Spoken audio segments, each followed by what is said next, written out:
acronym WO.M.E.N, and we are known in the community by that acronym. We have several programs that we now establish. We have a program, for example, called the Full Plate Program, and on average, we disseminate approximately 2,500 pounds of food per month.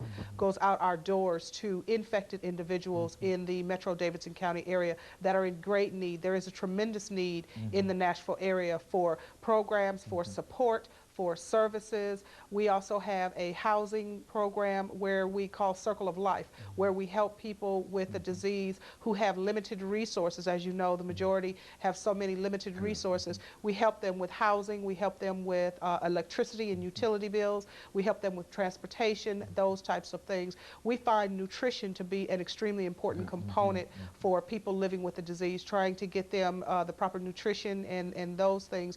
Also keeping people connected with medications. We have a program called the MOMS program, which is an acronym for Medicine on the Move, which allows for our clients to have access, or anyone, you do not have to be HIV positive to be a part of that program.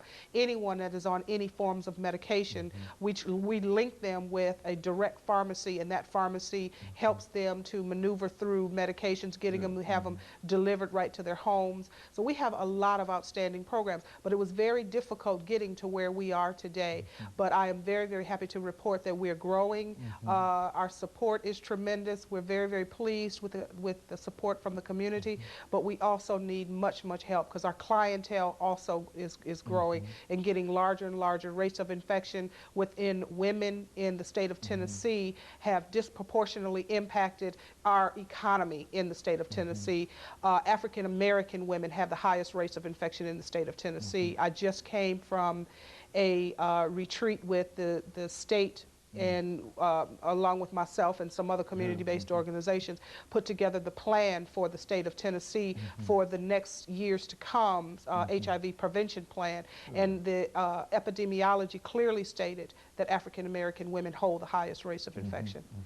And so it's a real problem here in the United States. Yes, it is. Problem in Tennessee as well. Yes. And now, compared to the information that you gave us the last time that you were here, do you think that the situation has become worse in the state of Tennessee since you were here? That was maybe a year or so ago. Has it become much worse? Is it better or what?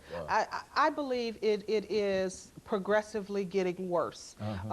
Funding is not increasing. The dollars are not being put to use as need be.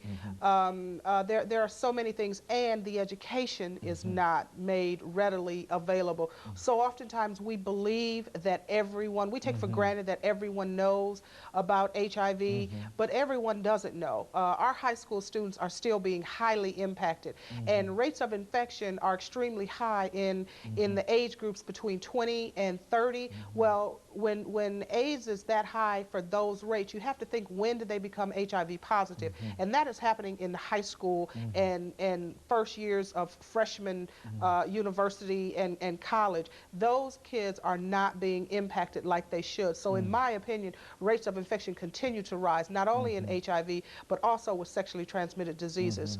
Syphilis, gonorrhea, chlamydia, those rates of infection continue to rise. So yes, I would say that we're getting worse and not better. Very good. And of course, let us take this first commercial break, after which we'll come back and we'll give you an opportunity to talk about AIDS in other aspects. And we'll be back with our audience following this very, very short commercial break.